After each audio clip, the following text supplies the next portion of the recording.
বন্ধু বান্ধৱীসকল, মই কলপিঠা কেনেকৈ বনাওঁ তাকে অলপ দেখুৱাব খুজিছোঁ। এয়া যোগাৰখিনি মই লৈ লৈছোঁ: চেনি, কল, কাঠবাদাম, ঘি। এই কলখিনি মই এনেকৈ এই চৰিয়াটোত বাকলি গুচাই ল'ম। লৈ কিনে গেলা চাটাৰে মই এনেকৈ হেৰি কৰি দিম আৰু সানিব মই বেয়া পাওঁ, সেইকাৰণে এনেকৈ মই কলখিনি গুড়া কৰি লৈছোঁ। তাত চেনি দিছোঁ, গুৰ মিঠাই দিম। এতিয়া এনেকৈ গুৰ মিঠাইখিনি কাটি দি আছোঁ সৰু সৰুকৈ, তেতিয়াহে সানিব ভাল হ'ব।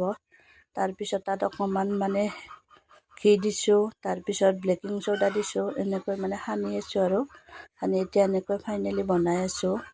ইয়াতে কাঠবাদামখিনি সৰু সৰু টুকুৰা কৰি এক টুকুৰকৈ দিছোঁ। সানি দিলে ক'ৰবাত সোমাই থাকিব, সেইকাৰণে এনেকৈ দি ঢাকোন মাৰি কম জুইত অলপ দেৰিলৈ থৈ দিছোঁ। তাৰপিছত এনেকৈ তল ওপৰ কৰি দিছোঁ ধুনীয়াকৈ। ফাইনেলি আমাৰ কলৰ পিঠা হৈ গ'ল।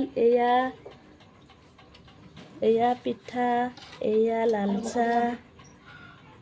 আজি এতিয়া আমি কলৰ পিঠা বনালোঁ, এতিয়া খাম। আপোনালোকেও খাব এনেকুৱাকৈ, বহুত টেষ্টি হয়, ভাল লাগে খাই।